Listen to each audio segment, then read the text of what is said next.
शिवाय। जय शंकर भोले बाबा की। आज हम इस वीडियो में सोमवार व्रत कथा का श्रवण करेंगे। एक नगर में बहुत धनवान साहूकार रहता था। उसके घर में धन की कोई कमी न थी, परंतु वह बहुत दुखी रहता था क्योंकि उसके कोई पुत्र नहीं था। वह इसी चिंता में दिन रात दुखी रहता था। पुत्र की कामना के लिए वह प्रत्येक सोमवार शिव जी का व्रत, पूजन और कीर्तन किया करता था तथा सायंकाल मंदिर जाकर शिव जी के सामने दीपक जलाया करता था। उसके इसी भक्ति भाव को देखकर एक समय माता पार्वती ने भगवान शिव से कहा, प्रभु, यह साहूकार आपका अनन्य भक्त है, सदैव आपका पूजन एवं व्रत बड़ी श्रद्धा से करता है, आपको इसकी मनोकामना पूर्ण करनी चाहिए। शिव जी ने कहा, हे पार्वती, यह संसार कर्म क्षेत्र है। किसान खेत में जैसा बीज बोता है वैसे ही फसल काटता है। उसी तरह मनुष्य इस संसार में जैसे कर्म करता है वैसे ही फल भोगते हैं। माता पार्वती ने अत्यंत आग्रह से कहा, प्रभु, जब यह आपका अनन्य भक्त है और उसको किसी प्रकार का कोई दुख है तो उसे आपको अवश्य दूर करना चाहिए। आप तो सदैव अपने भक्तों पर दयालु होते हैं और उनके दुखों को दूर करते हैं। यदि आप ऐसा करेंगे तो मनुष्य आपका पूजन तथा व्रत क्यों करेंगे?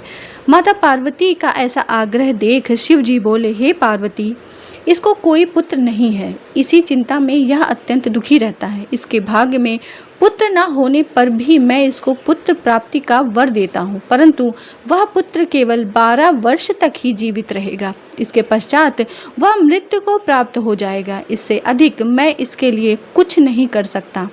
माता पार्वती और भगवान शिव की वार्तालाप साहूकार ने सुन लिया था। इससे उसको ना तो प्रसन्नता हुई और ना ही दुख। वह पूर्व की तरह शिव जी का व्रत और पूजन करता रहा। कुछ समय बाद साहूकार की स्त्री गर्भवती हुई और 10वें महीने उसने एक सुंदर पुत्र को जन्म दिया। साहूकार के घर में बहुत खुशी मनाई गई, परंतु साहूकार तो यह जानता था कि केवल 12 वर्ष की आयु है, इसलिए उसने ना तो प्रसन्नता प्रकट की और ना ही किसी को यह भेद बताया। जब वह बालक 11 वर्ष का हो गया तब बालक की माता ने उसके पिता को उसका विवाह के लिए कहा। तब साहूकार ने कहा, अभी मैं इसका विवाह नहीं करूँगा। अभी मैं इसे शिक्षा प्राप्त करने के लिए काशी पढ़ने के लिए भेजूँगा। साहूकार ने बालक के मामा को बुलाकर बहुत सा धन देकर कहा, तू इस बालक को काशी पढ़ने के लिए ले जाओ और रास्ते में जिस स्थान पर भी जाओ हवन तथा ब्राह्मणों को भोजन कराते तथा दक्षिणा देते हुए जाना। दोनों मामा भांजे हवन, भजन, कीर्तन करते हुए ब्राह्मणों को भोजन कराते तथा दक्षिणा देते हुए काशी नगर की ओर चल पड़े। रास्ते में उनको एक शहर मिला। इस शहर के राजा की कन्या का विवाह था, परंतु जो राजकुमार विवाह के लिए आया वह एक आंख का काना था। उसके पिता को इस बात की बहुत चिंता थी कि कहीं राजकुमारी मना न कर दे। जब उसके सेठ के अति सुंदर लड़के को देखा तो उसके मन में विचार किया कि इस लड़के से वर का काम चलाया जाए। ऐसा मन में विचार कर राजकुमार के पिता ने लड़के के मामा से बात की और कहा कि इसके बदले मैं आपको बहुत सारा धन दूंगा, और वह मान गए। विवाह कार्य अच्छे से संपन्न हुआ। सेठ का पुत्र जिस समय जाने लगा तो उसने राजकुमारी की चुनरी के पल्ले में लिख दिया, तेरा विवाह मेरे साथ हुआ है, पर जिस राजकुमार के साथ तुम्हें भेजेंगे वह एक आँख का काना है।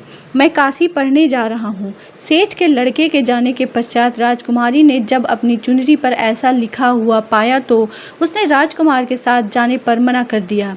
उसने अपने माता पिता को सारी बात बताई। राजकुमारी के माता पिता ने राजकुमारी को विदा नहीं किया और बारात वापस चली गई। सेठ का लड़का और उसका मामा काशी पहुंच गए। वहां जाकर उन्होंने यज्ञ करना, लड़के को पढ़ाना शुरू किया। जिस दिन लड़के की आयु 12 वर्ष की हुई उस दिन यज्ञ की पूर्ण आहुति थी। लड़के के मामा ने कहा, मामा जी, आज मेरी तबीयत ठीक नहीं लग रही है। मामा ने कहा, अंदर जाकर सो जाओ। लड़का अंदर जाकर सो गया और थोड़ी ही देर में उसके प्राण निकल गए। कुछ समय पश्चात उसके मामा ने आकर देखा तो उसका भांजा मृत पड़ा था। मामा ने अपने आप को संभाला और यज्ञ कार्य संपन्न कर ब्राह्मणों को भोज करवा कर दक्षिणा देकर विदा किया। अपने आप को रोक न पाया और जोर जोर से रोने लगा।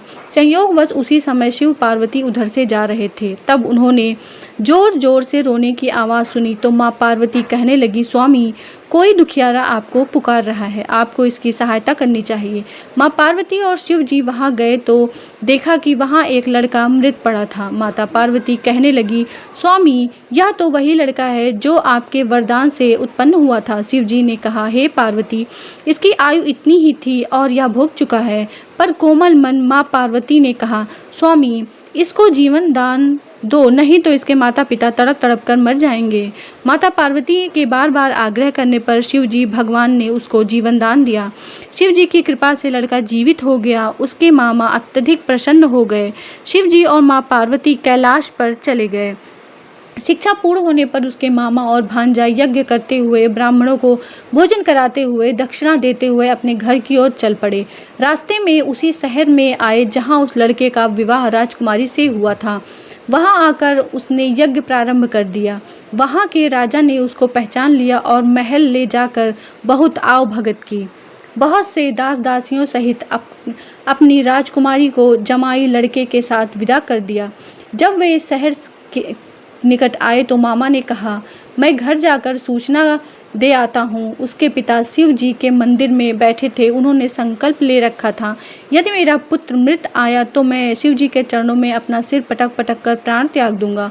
लड़के के मामा ने आकर यह समाचार दिया कि आपका पुत्र आ गया है, अपनी पत्नी को साथ लेकर आया है, बहुत सा धन लेकर आया है। तो सेठ प्रसन्नता से भर उठा और बार बार भगवान को धन्यवाद किया। सेठ और सेठानी ने आनंद पूर्वक पुत्र और पुत्रवधू का स्वागत किया।